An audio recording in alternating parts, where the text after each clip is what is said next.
La peur des chiffres. D'abord, il y a eu le chiffre des morts. Puis, les morts diminuant, il a fallu trouver d'autres chiffres, les réanimations. Puis, les personnes en réanimation diminuant, on a trouvé les chiffres des hospitalisations. Les hospitalisations diminuant, il fallait trouver d'autres chiffres. Alors, on a testé en masse pour obtenir ces chiffres et on a eu l'épidémie des cas, c'est-à-dire des gens pas malades mais qui ont côtoyé le virus. Puis, pour culpabiliser tout le monde et augmenter les chiffres, on a inventé les cas contacts. Malheureusement, l'arnaque des tests PCR fut révélée. Le temps de trouver de nouveaux chiffres, il fallait maintenir les gens dans la peur, alors on a trouvé le variant. Puis, pour plus d'effroi, le virus mutant. Puis le virus mutant hyper contagieux, puis le virus mutant hyper contagieux hors de contrôle. Et puis, voici la dernière trouvaille machiavélique qui va permettre de retrouver des chiffres tout en maintenant la peur, utiliser les enfants. Ni malade ni contagieux, un test salivaire sur mesure va pourtant permettre de refaire du chiffre en les testant en masse à la rentrée. Les ferait-on passer pour des malades du Covid pour entretenir la peur? Alors la réalité c'est quoi? Parlons plutôt des survivants au Covid. En France, 99,965% des personnes contaminées ont survécu au virus. En Angleterre, 99,972% des personnes contaminées ont survécu au virus. En Italie, 99,957% des personnes contaminées ont survécu au virus.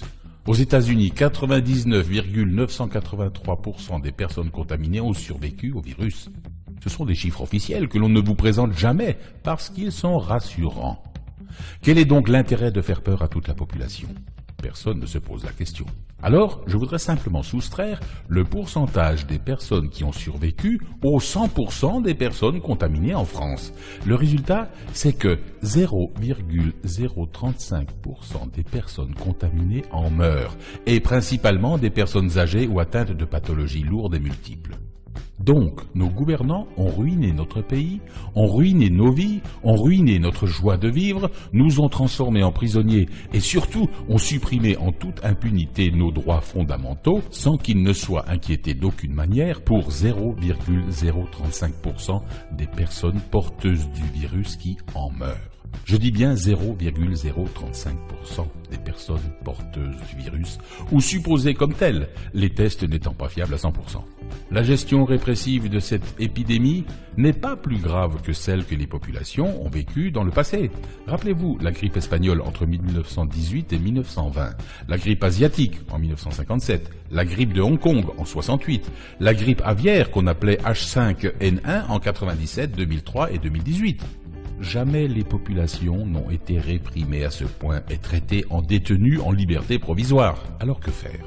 Informez-vous les uns les autres avec les chiffres que je viens de vous citer, pour qu'ils comprennent les choses autrement que ce qu'on veut leur faire croire dans toute la presse pour les affoler, afin qu'ils cèdent volontairement leurs droits fondamentaux.